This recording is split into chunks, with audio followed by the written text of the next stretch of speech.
He's a mess. Hey, how you doing? How you doing? So my name is C.A. Latre. Hey, what's up? Here's some things that I think really need to be done, and I really think that the brothers need to really start getting in front of these microphones. I think it's really unfortunate in a country where many men bankroll their image and bankroll their agenda, that too many of our men are standing behind our ladies. And we have to really get in front of these microphones and show our intellectualism or our research on the topics. We're a part of the solution, I would say, is that too many of the guys are in a non-source related conversation, or they're in a feelings type of conversation. And a lot of these ethnicities and cultures would really benefit from seeing guys come to the forefront and provide their version of information. For example, city council is really the problem, because since the 1994 bill just to get a restitution, which is what it was all about, that whole thing just turned into a jail for profit scenario where officers who wanted to feed on people who couldn't afford lawyers or had to wait for the public system to defend them, those officers knew they had that 48, 72-hour hold where they can make 125, 150 a day, charge it to the state just for holding a person for the purpose of investigation or what have you. Guys have to be able to come to the forefront and say these type of things. I shocked my whole company where I'm at by showing the non-Black people that I knew all this information. And when we don't have brothers able to articulate that type of stuff, we do a disservice. That's the first solution. Second solution I would say is what you guys were saying earlier about bankroll people who are running. You know, my cousin ran for city council out here in Oakland, where I'm from. I just gave up 4 G's here. Put it to marketing, do whatever you need to do. If nothing comes about it, so what? At least we tried to get in there. She lost, but she learned so much. And so that's what I mean by, we as guys, man, we're taking too much of a back seat, and we're too opinionated. I'm really disgusted with how opinionated we are, but how lack of source knowledge we are. And those are my 2 solutions as far as these things are concerned. Thank you. You guys want to respond to that? No. Okay. Appreciate the call. Appreciate the call. 510. Now, is he obligated to talk once a month, twice a month, meetings, or does he just have to give press releases? I'm talking about the Attorney General. If he really, so he can do press conferences on him suing the governor about the COVID-19 restrictions, but he don't want to talk about Breonna Taylor. That's why I say, like, to me, keep the pressure on him. Keep putting the pressure on him. Let him know we put you in that seat, and we can take you out of that seat. Hey, can I ask a follow-up? What's the best way? Accountable. Go ahead. What's the best way for the public to put that pressure? I mean, you say put the pressure on him. You took my question. I'm glad you asked that. Yeah. That's what I do. Thank you. What's our call to action? It's kind of like now, like Daniel Cameron can't post on social media. Like he tried to do a post about John Lewis, the other day, and the retweets were like, "Hold on, how you gonna post about John Lewis and Breonna Taylor's murders are still free?" So he can't go on social media right now. He ain't gonna be able to watch sports when they do start back up, right? Because all the athletes are talking about it. Like last week they sat in his yard. The other night they rode by his house honking their horns at close to midnight. So that's what I was hoping for. The game. Yes! No justice, no peace. So it's to let him know, like, we know you responsible for this, and we're gonna keep the pressure on you. And at the end of the day, if he's not gonna do what's right, in 3 years, you out of here. You be one term, like your whole political career is dead. He does not want his political career to end at Attorney General. You're right. He wants to be the next Mitch McConnell, right? So let him. You'll never become a Mitch McConnell, the Black Mitch McConnell, if you don't do what's right here. We got a call from 305. 305, what's up?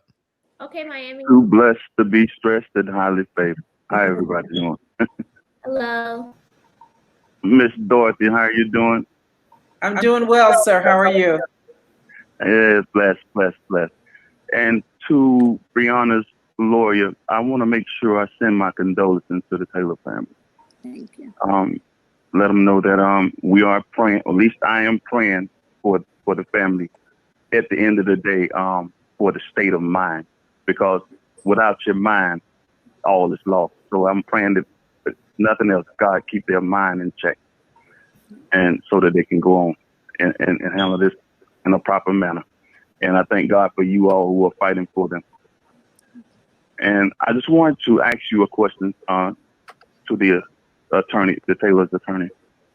What do you feel? I don't know if I'm gonna ask this question properly, but how do you feel when it comes to actual justice coming down the pipe? Do you see justice, or is it too far out? And what I mean by too far out, is it too far out towards the end of the case, right? Or do it need to get near the end before you can even think about if you feel justice really come in this case? Or do you think that, I don't know, could you figure that out, what I'm trying to say? So justice in this case is a lot of things. Like you have your criminal case, you have your civil case, but then you also have the things that I talked about. Like we have to actually have reform. We have to have legislative changes. And if we don't get those changes, then at the end of the day, my client is fine, but we're just waiting to the next hashtag. And is that really justice? Wow. So we have to, and I'm blessed to have a client in Breonna's family that understands that these reforms are much needed. Like having the support of the public makes it that much easier for them to say, we have to do this for everyone else that's out there, for everyone that's fighting on her behalf. Right. So. Right. And also, did you guys get with the family and think about coming up with legislation in Breonna's name, something that would be in her name that would benefit other families? So locally, we passed Breonna's law here in Louisville, which banned no-knock warrants and required the use of body cameras during the execution of all warrants. You have to turn your body cameras on 5 minutes before executing, and you cannot turn it off until after 5 minutes after fully completing the search warrant. So we do have law locally. There was also national legislation, federal legislation introduced, Breonna Taylor's law, which would ban no-knock warrants nationally.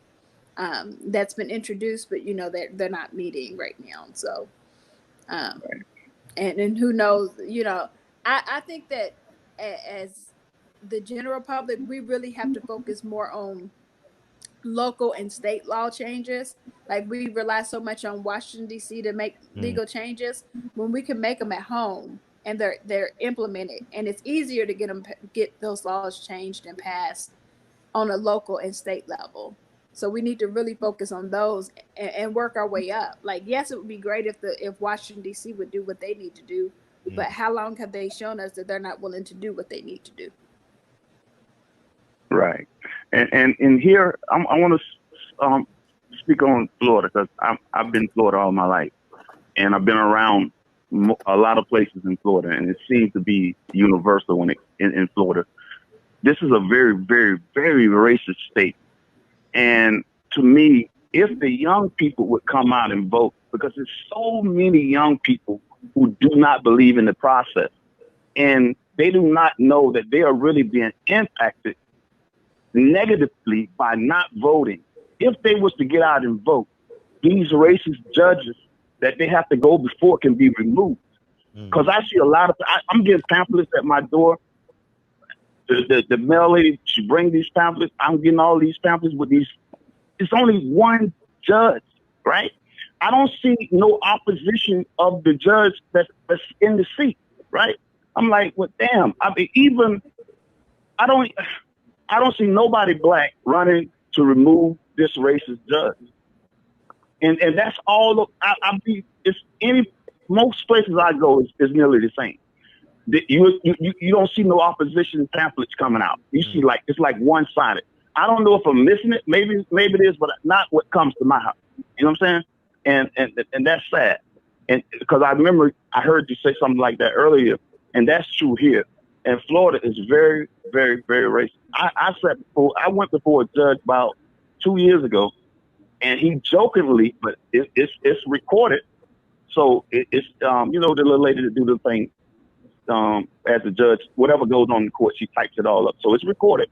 The judge told me if he could, he'd take me outside in the alley and shoot me in the head. But then he laughed and said I was just joking.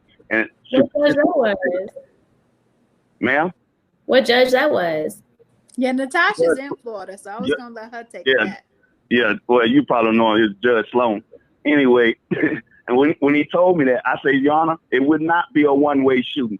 And we laughed, and because he opened it up, I would never been able to get away with that. By him saying that he would shoot me in the head, and I told him it won't be a one-way shooting. I'm just showing. I say I got to say how racist they are. He acted like he was joking, but I knew he was dead serious. You know. And one question I want to say to the Fort Lauderdale lawyer, I got a question for you. Do you handle criminal cases? I do, but I don't. I'm moving away from them, but I do. Right. I got a brother. He's gonna need an appeal lawyer, right? That's why I asked you that. I was gonna get you information. They gave him 25 years plus life, right? With no evidence, absolutely no evidence, no witnesses, no DNA, no cameras, no nothing, and they convicted this man in 45 minutes and gave him 25 plus life. So we tried. I had to send $400 to the prison where he's at. It's they got like this jailhouse, or not jailhouse, but prison. You know how the prison guys practice law. This guy's supposed to be very, very good. He got a lot of people back on appeal. And once they hire a private attorney with the stuff that he gives the lawyer with, he has turned over a lot of cases. And I just thought about you. I was waiting for you to come back on. I have a lot of questions, and the easiest way for me to share my contact information is probably just Instagram, because that's just easier. Is it on the thing? The Lit Lawyer. You got Natasha there, but it's The Lit Lawyer on Instagram. The Go to what now? TheLitLawer. Am I correct? Yeah. The Lit Lawyer. So I said that's probably easiest, because even if you go to, if you're on IG and you go to Frederick's page, what is it, Silent Heroes? Yeah, Silent Heroes. Silent Heroes, and then he's posted the ad for today, and it has my ad. And I can give you my email address and my phone number, because I have a ton of questions, but one, like, I'm not trying to put your brother's case out on Front Street like that. And then it's going to take time. So. Right. Yeah. And if Fred could put something in the chat for me, because I'm on the phone. They just did it. Oh, okay. DB great. Put it there. I appreciate that. And I appreciate y'all taking my call. I love y'all. Appreciate you. I am praying for the Taylor family. God bless, and God keep their minds. God bless y'all. Thank you. God bless you. Bye. Bye-bye. He's our resident pastor, Pastor Usher. We call him Pastor Usher Deacon 305. I appreciate it. So let me